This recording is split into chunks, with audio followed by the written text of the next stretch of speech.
राम राम राम राम राम राम राम राम राम नारायण नारायण। संबंध। पूर्व श्लोक में भगवान ने अपने परम धाम का वर्णन करते हुए यह बताया कि उसको प्राप्त होकर जीव लौटकर संसार में नहीं आते। उसके विवेचन के रूप में अपने अंश जीवात्मा को भी परम धाम की ही तरह अपने से अभिन्न बताते हुए जीव से क्या भूल हो रही है कि जिससे उसको नित्य प्राप्त परमात्मा स्वरूप परम धाम का अनुभव नहीं हो रहा है। इसका हेतु सहित वर्णन आगे के 7वें श्लोक में करते हैं। मामैवांशो जीवलोके जीवभूत सनातन मनश्चानीन्द्रियाणि प्रकृते स्थानि कर्षति। इस संसार में जीव बना हुआ आत्मा मेरा ही सनातन अंश है, परंतु वह प्रकृति में स्थित मन और 5 इंद्रियों को आकर्षित करता है, अपना मान लेता है। व्याख्या। ममैवांशो जीवलोके जीवभूतः सनातनः। जिनके साथ जीव की तात्विक अथवा स्वरूप की एकता नहीं है, ऐसे प्रकृति और प्रकृति के कार्य मात्र का नाम लोक है। 3 लोक 14 भुवनों में जीव जितनी योनियों में शरीर धारण करता है, उन संपूर्ण लोकों तथा योनियों को जीवलोके पद के अंतर्गत समझना चाहिए। आत्मा परमात्मा का अंश है, परंतु प्रकृति के कार्य शरीर, इंद्रियां, प्राण, मन आदि के साथ अपनी एकता मानकर वह जीव हो गया है, जीवभूतः। उसका यह जीवपना बनावटी है, वास्तविक नहीं। नाटक में कोई पात्र बनने की तरह ही यह आत्मा जीवलोक में जीव बनता है। 7वें अध्याय में भगवान ने कहा है कि इस संपूर्ण जगत को मेरी जीवभूता परा प्रकृति ने धारण कर रखा है, अर्थात अपरा प्रकृति से यानी संसार से वास्तविक संबंध न होने पर भी जीव ने उससे अपना संबंध मान रखा है। भगवान जीव के प्रति कितनी आत्मीयता रखते हैं कि उसको अपना ही मानते हैं। ममैवांशः मानते ही नहीं, प्रत्युत जानते भी हैं। उनकी यह आत्मीयता महान हितकारी, अखंड रहने वाली और स्वतः सिद्ध है। यहाँ भगवान यह वास्तविकता प्रकट करते हैं कि जीव केवल मेरा ही अंश है, इसमें प्रकृति का किंचन मात्र भी अंश नहीं है। जैसे सिंह का बच्चा भेड़ों में मिलकर अपने को भेड़ मान ले, ऐसे ही जीव शरीर आदि जड़ पदार्थों के साथ मिलकर अपने असली चेतन स्वरूप को भूल जाता है। अतः इस भूल को मिटाकर उसे अपने को सदा सर्वथा चेतन स्वरूप ही अनुभव करना चाहिए। सिंह का बच्चा भेड़ों के साथ मिलकर भी भेड़ नहीं हो जाता। जैसे कोई दूसरा सिंह आकर उसे बोध करा दे कि देख, तेरी और मेरी आकृति, स्वभाव, जाति, गर्जना आदि सब एक समान है, अतः निश्चित रूप से तू भेड़ नहीं, प्रत्युत मेरे जैसा ही सिंह है। ऐसे ही भगवान यहाँ मम एव पदों से जीव को बोध कराते हैं कि हे जीव, तू मेरा ही अंश है। प्रकृति के साथ तेरा संबंध कभी हुआ नहीं, है नहीं, होगा नहीं और हो सकता भी नहीं। भगवत प्राप्ति के सभी साधनों में अहंता और ममता का परिवर्तन रूप साधन यानी मैंपन और मेरापन का परिवर्तन रूप साधन बहुत सुगम और श्रेष्ठ है। अहंता और ममता दोनों में साधक की जैसी मान्यता होती है, उसके अनुसार उसका भाव तथा क्रिया भी स्वतः होती है। साधक की अहंता यह होनी चाहिए कि मैं भगवान का ही हूँ, और ममता यह होनी चाहिए कि भगवान ही मेरे हैं। यह सबका अनुभव है कि हम अपने को जिस वर्ण, आश्रम, संप्रदाय आदि का मानते हैं, उसी के अनुसार हमारा जीवन बनता है। पर यह मान्यता, जैसे मैं ब्राह्मण हूँ, मैं साधु हूँ आदि, केवल नाटक के स्वांग की तरह कर्तव्य पालन के लिए है, क्योंकि यह सदा रहने वाली नहीं है। परंतु मैं भगवान का हूँ, यह वास्तविकता सदा रहने वाली है। मैं ब्राह्मण हूँ, मैं साधु हूँ आदि भाव कभी हमसा नहीं कहते कि तुम ब्राह्मण हो या तुम साधु हो। इसी प्रकार मन, बुद्धि, इंद्रियां, शरीर, धन, जमीन, मकान आदि जिन पदार्थों को हम भूल से अपना मान रहे हैं, वे हमें कभी भी ऐसा नहीं कहते कि तुम हमारे हो, पर संपूर्ण सृष्टि के रचयिता परमात्मा स्पष्ट घोषणा करते हैं कि जीव मेरा ही है।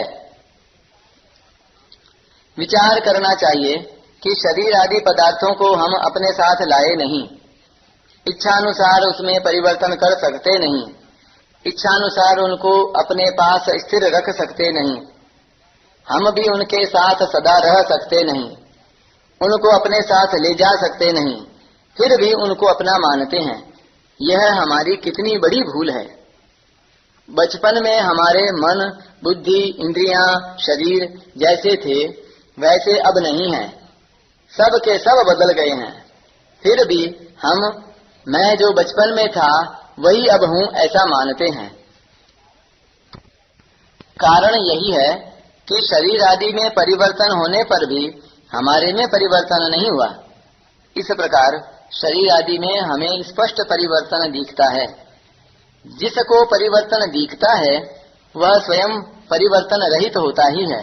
अतः संसार के पदार्थ, व्यक्ति हमारे साथी नहीं हैं।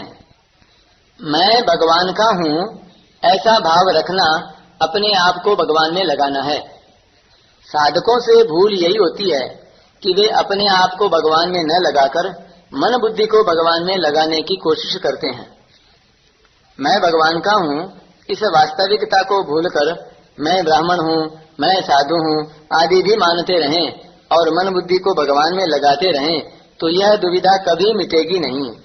और बहुत प्रयत्न करने पर भी मन बुद्धि जैसे भगवान में लगनी चाहिए वैसे लगेंगे नहीं। भगवान ने भी इस अध्याय के 4 श्लोक में मैं उस परमात्मा के शरण हूँ पदों से अपने आप को परमात्मा में लगाने की बात ही कही है। गोस्वामी तुलसीदास जी भी कहते हैं कि पहले भगवान का होकर फिर नाम जप आदि साधन करें तो अनेक जन्मों की बिगड़ी हुई स्थिति आज अभी सुधर सकती है। बिगड़ी जन्म अनेक की सुधरे अब ही आज, होई राम को नाम जपू तुलसी तजि कुसमाज। तात्पर्य यह है कि भगवान में केवल मन बुद्धि लगाने की अपेक्षा अपने आप को भगवान में लगाना श्रेष्ठ है।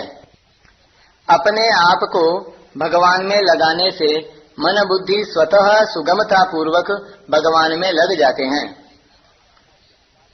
नाटक का पात्र हजारों दर्शकों के सामने यह कहता है कि मैं रावण का बेटा मेघनाद हूँ और मेघनाद की तरह ही वह बाहरी सब क्रियाएं करता है, परंतु उसके भीतर यह भाव हरदम रहता है कि यह तो स्वांग है, वास्तव में मैं मेघनाद हूँ ही नहीं।